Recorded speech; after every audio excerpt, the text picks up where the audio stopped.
नमस्कार, तुम्हा सर्वांचं पुन्हा एकदा चव्हाण किचन मध्ये स्वागत आहे. तर आज आपण बनवणार आहोत तिसरा पदार्थ, उपवासासाठी साबुदाणा आणि बटाट्याच्या चकल्या बनवणार आहोत. चला तर मग आता रेसिपीला सुरुवात करूया आपण. तर हे बघा, आता 1 किलो शाबू तांदूळ असे रात्रभर भिजून घेतले आहेत. ते बघू शकता तुम्ही किती असे चांगले भिजलेले आहेत. हे बघा, त्याच्यानंतर 1 किलो शाबू तांदळाला हे 4 किलो बटाटे घेतलेले आहेत. तर आता 1 किलो शाबू तांदळाला 5 किलो बटाटे पण घेऊ शकतात. तर मी इथं 4 किलो बटाट्याचा वापर केलेला आहे.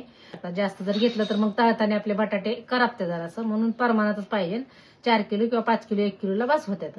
तर आता आपण हे बटाटे उकडून घेऊया.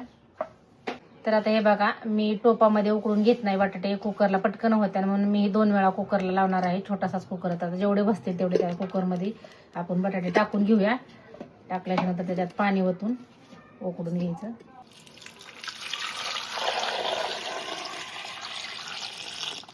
तर आता आपण ह्याला कुकरचं झाकण लावून घेऊया आणि गॅसवरती ठेवून देऊ. त्याच्यात 4-5 शिट्ट्या करून घ्यायच्या. तर हे बघा, आता आपले बटाटे उघडलेले आहेत.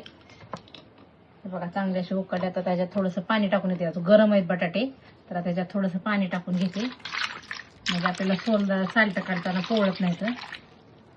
तर हे बघा, चांगले उकडल्यात बटाटे.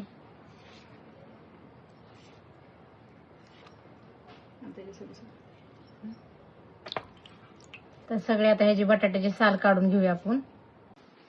तर हे बघा, मी अशा प्रकारे सगळे बटाटे सोलून घेतले आहेत. बघू शकता तुम्ही की आता हे सगळे बटाटे आपले सोलून झालेले आहेत.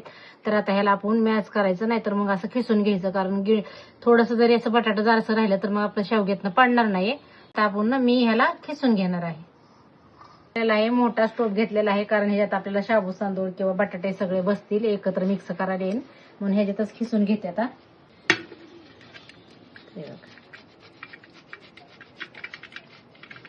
तर असे सगळे आपण बटाटे खिसून घ्यायचे. तर बघा, आता सगळे आपले बटाटे खिसून झालेले आहेत. असे सगळे खिसून घेतलेले आहेत मी. तर आता ह्याच्यामध्ये मी लाल मिरची पावडर टाकणार आहे. तुम्ही अशी अख्खी मिरची पण वाटून टाकू शकता किंवा हिरवी मिरची पण टाकू शकता. तर मी ही लाल मिरची पावडर टाकत आहे. ह्याच्यात चवीनुसार मीठ टाकायचं आपल्याला ह्याच्यामध्ये.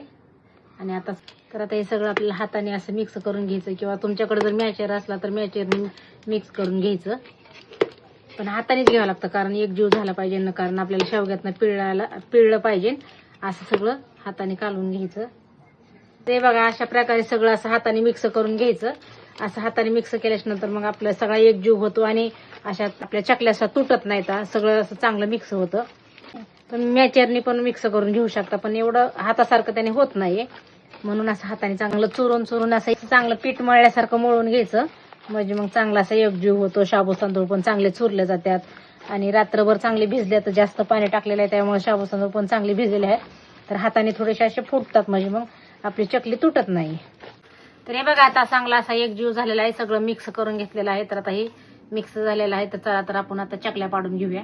सोऱ्या घेतलेल्या आहे, चकलीचे ताटले घेतलेले आहेत. तर आता आपण ह्याच्यात सोऱ्यामध्ये भरून घेऊया.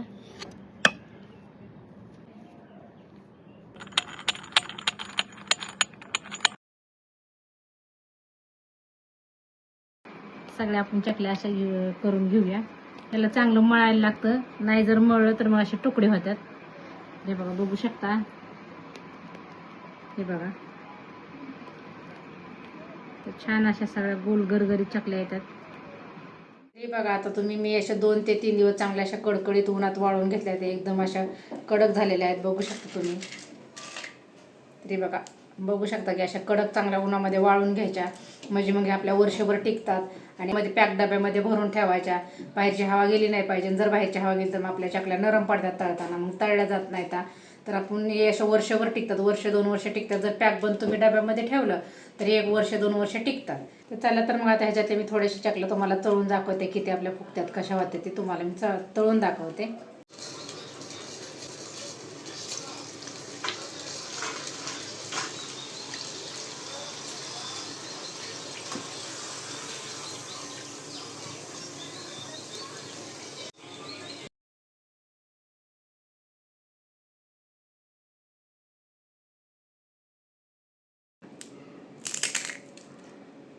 तर माझी नेहमीप्रमाणेच ही रेसिपी एकदा तुम्ही ट्राय करून बघा. रेसिपी जर आवडली तर माझ्या व्हिडिओला लाईक करा, जास्तीत जास्त शेअर करा आणि चॅनलला सबस्क्राईब करायला विसरू नका बरं का. पुन्हा भेटूया अशाच उन्हाळा पदार्थ नवीन रेसिपी घेऊन. माझी रेसिपी बघितल्याबद्दल धन्यवाद.